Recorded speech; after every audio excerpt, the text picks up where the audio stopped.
Welcome to Uplifting Studios, formerly True Life Stories. We've taken on a new name and we've incorporated some new amazing offerings that will fill you up like never before. So if you're new here or are returning, be sure to subscribe now so you never miss a moment.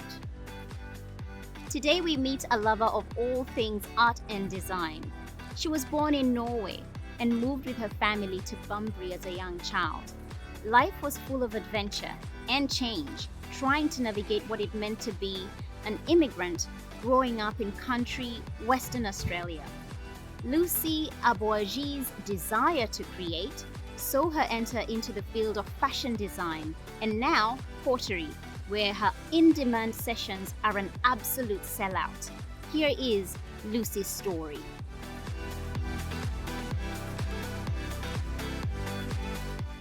I was born in Norway, in a town called Trondheim. My parents went there to study. My dad was doing his master's, my mum married him and followed. and they ended up spending a number of years there. My dad was lecturing at the university, so both myself and my older sister were both born there. And then after their studies, they decided to make a move. We packed up and we moved to Australia and moved to a small town called Bunbury, which was a very small town at the time. And I grew up there, spent most of my childhood and primary and high school years there as well. I went to this school called Withers, and it was a small community school in Bunbury. And I remember during roll call, I would have been 4 or 5, and I don't know why. I just had this fear as a kid that every day we have to do roll call and every day I'm going to be asked, how do I pronounce my surname? And for me, that was just such a daunting experience, every morning of the day, knowing that my name was the first name on the list, but also that no one was going to be able to say the word Aboagye.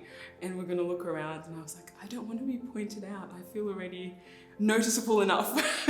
I don't want someone pointing me out again, saying, how do you also say your surname? Being in a small town and being one of the only Black families for quite some time was challenging to navigate. I think as a kid, you just follow what your parents are doing and you follow the example that they set for you. But there are obviously those moments, whether being at school or going to your weekend sport clubs and things like that, where you are on your own and you're going to be faced with certain questions or confronted in different ways that I just, as a young 7, 8-year-old, wasn't really prepared or felt particularly equipped for. And learning to speak up for myself and learning to speak kindly and honestly, but also truthfully when these situations did arise was really challenging. Some of the key family values that I've really come to appreciate and see more clearly now as I'm grown is definitely the way, firstly my mother, the way she presented herself, and she always presented herself in a way that was so dignified, and I saw that as a kid, and though I couldn't articulate it as a child, I just knew that there was something in it. And as I've grown, I've just seen that and been able to understand more why she presented herself that way, but also just seeing that it actually just was who she is. I don't think she was trying to be that way to deflect or to present something that wasn't true. It was who she is. So I think we had a beautiful example of what it is to be proud to be who you are. And then my father, I think he's just such a diplomatic man, but I loved and was annoyed about that at a young age. Annoyed because when my sisters and I would have an argument, he would just find such a diplomatic way to respond to it, and I wanted him to be on my side. But that aside, he also, I guess, had a way of resolving issues and just finding, he was just the calm in a lot of situations. And often I think when I see some kind of conflict or something that seems like such a problem, he was able to just unravel it in such a kind and gentle way, and the way he thought, I just love seeing the way his mind operates, because I just thought, this is such a big problem, but he just has a way of, it's he just unravels it, and it's not an issue. And I just thought, wow. I discovered I had a love for fashion design when I was 9 years old. My mum would take my older sister and I to the Bunbury Public Library on school holidays, and my older sister loved reading. So she would go through all the books and I would go there with my notepad and pencil and just draw the hours away. And initially I would draw these little characters and give them a name and I don't know why, I just loved drawing. But then later the character left and I was just drawing the garments that they were wearing, and that was kind of how my eye got focused more on clothing. And I saw this Valentino dress when I was 9 years old at the time, and it was during my computer time. So on the weekends we'd have like 30 minutes on the internet each, and I was searching. I don't know what I was searching, but obviously something along the lines of fashion and design. And I came across this designer called Valentino. Loved everything he was creating, and I just started going like, wow, like this thing that I'm doing is a job. Like someone is paid to do this. I want to do this. So I went to school and I told my friends, like, guys, I'm going to be a fashion designer, and it was decided. And I think at that time, like in my excitement, it never occurred to me that, you know, certain jobs were reserved for certain people. But as I was talking about it, one of my classmates did come to me and say, you know, like, I've never seen a Black person designing clothing, so I don't think you can do that. And my goodness, like, I don't know if it was anger or I'm not too sure, like, I can't fully express like the emotion I felt, but I just knew that in her saying that, it definitely made me want to prove more that actually I can do it. I think it was the first like definite resistance that I'd received from someone because of the way I look. And to be honest, I think seeing my parents move through situations that were so challenging with such an ease and a grace, I thought, no, this isn't, I just don't receive that. Like, I'm not okay with that. I'm gonna do this, and I can do this. And that was that. It was decided. After high school, I went on to study fashion design. But prior to going to studying TAFE, doing 3 years there, and then going to university, I actually went on a trip to Ghana. And when we went on this family holiday, my dad took us to Elmina Castle to do a tour, which is essentially where the transatlantic slave trade, a lot of that started, and people were taking from that place. And I just remember being in this castle and just looking around and just thinking, there are so many stories in Ghana, but in also Africa in general, that haven't really been told. And I love storytelling and found, I guess, fashion and design a way to present these ideas in a way that wasn't so confronting, or in a way that didn't victimize us or make us, but just present what had been, just so people would know these stories. And I remember being in that place and just saying, I'm taking notes, because this story I'm going to tell through my designs and through, you know, through some platform one day. Some of the things, I guess, that came out of sharing that collection, sharing that story upon finishing uni, where I was awarded like a scholarship called Hyogo Banshu, and I went to Japan and had the opportunity to design textiles with some incredible design companies there, but also learning to tell stories through textiles and through fabrics. And that's also part of, I guess, my heritage that I didn't really consider until I got there. And I just thought that whole weaving and this idea of weaving stories and how we bring that into the fabrics and how I then translate that into garments was really powerful. Also being able to go to India and work with different manufacturing companies there, seeing the way they cultivate community and bring fabrics and designs together, it opened my eyes. There was incredible opportunities. I transitioned from, you know, working in the fashion space and then into education, which at the time I think a lot of people were like, what are you doing?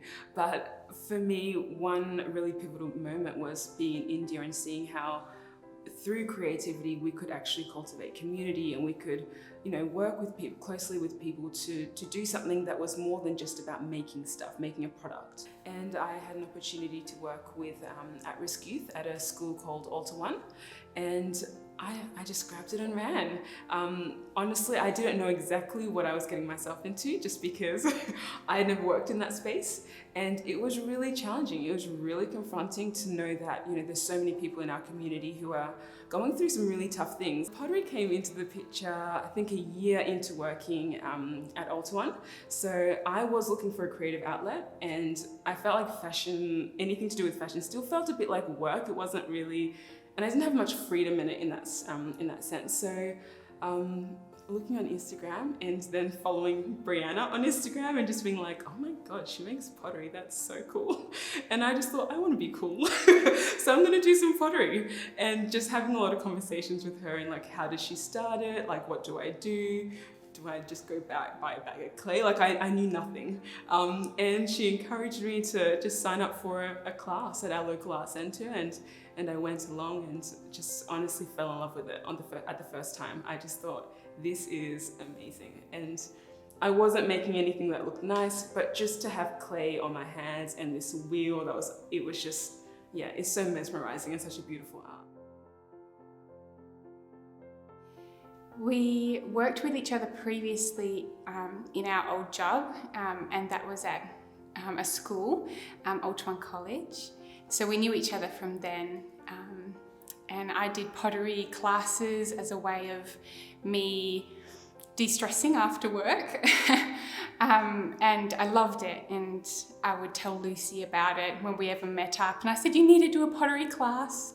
And so she came along to a pottery class and loved it, fell in love just as much as I'm in love with pottery, and that's kind of where it all started.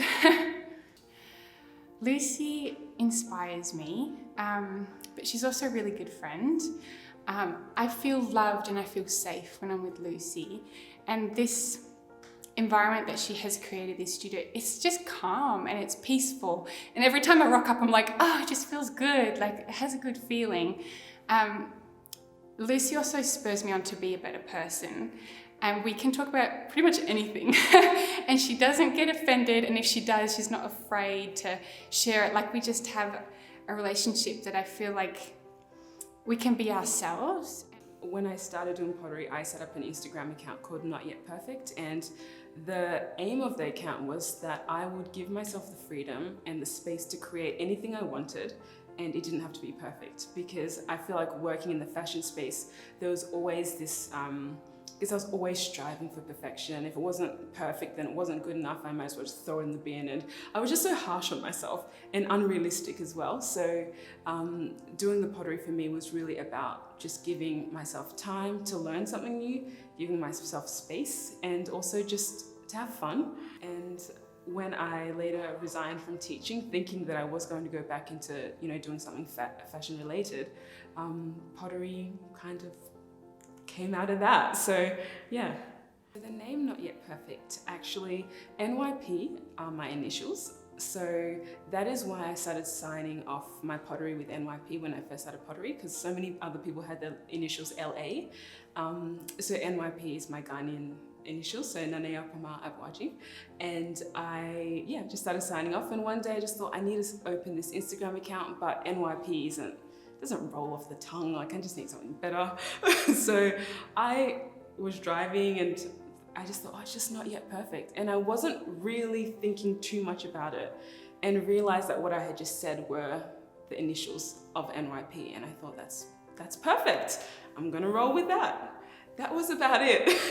And I guess it stuck because the philosophy, or I guess the way I was working, was about creating something that wasn't, not creating it deliberately to not be perfect, but having the freedom to not have to be perfect.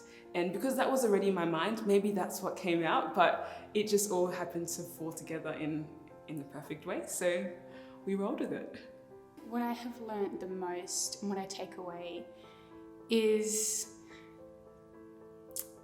not yet perfect, the meaning behind not yet perfect, and I love Lucy for that, because she's encouraged me constantly to dream and to just create and don't care what people think, and that's meant a lot to me, because ultimately I want to be the freest self that I can be. I want to be my truest self that I can be, not bound by perfectionism. So creating with Lucy, I just get to be free and I get to be me. My dream, big dream, would be to own my own department store. That is what I want to do. But a department store in the sense that, yes, you can come and you can, purchase from the homeware or the fashion section or the shoes or whatnot, but also it being teamed up with this idea that people come and experience something and experience how things are made, because there's so much beauty in the making process. And I think when we just see the end product, that is a byproduct of an experience and a journey that someone has gone through creatively. I want people to come into that space to be part of the whole journey, not just walk in and buy a finished product, which they can do, but also understand that there's a process. And I think that process is the most powerful part, and the end product is a byproduct of that. My faith has been so pivotal and so central to everything that I've done. I don't think, or I'm almost certain that this would not have unfolded the way it has had God not played a part in this. Because I think up until the point when I started Not Yet Perfect, every business idea that I had was very much about me and what I was going to create and how successful I was going to be. And then when I started this, it was birthed from a completely different place. And because of that, I think I recognized early on that, oh, this actually isn't me. The way things are unfolding, the way people are coming into my life and into this story, I could not have orchestrated this. We all carry a different light, but we all have light. And I think you're meant to stand out. So as uncomfortable as it is, I think it's important to learn to be comfortable with being uncomfortable to a certain extent. I often just see myself as a piece of pottery being created, and I think when we start, it just looks a bit like, it's just like a blob of clay, you know? It's not very inspiring, but then there's a process, and I think we're all going through that process of being crafted, and some parts of that process are really lovely, and other parts of the process are really painful and are really challenging. And when I look at the pottery process and that creative process, it's like, you know, you're put on the wheel, you're molded into this shape, and it looks beautiful, but in order for it to be functional, it has to go through this firing process, and it has to go through the heat, and it has to go through it twice, you know? And the second time is actually when the clay is taken to its full maturity. And it's that second time that actually the clay goes through the highest temperature of heat. And I think that that's all of our journey. We're all going through this process of being molded into and being shaped into something that has a purpose, that has a function. But in order to come to the point where you're actually functional and it can operate as it's being created, it has to go through that firing process and it has to come to full maturity. My name is Lucy Aboagye, and this is Uplifting Studios. If you've enjoyed this episode of Uplifting Studios, then subscribe to our channel now. I can't wait to bring you some more inspiration. Until then, I'm Annie Gishuru. Thanks for watching.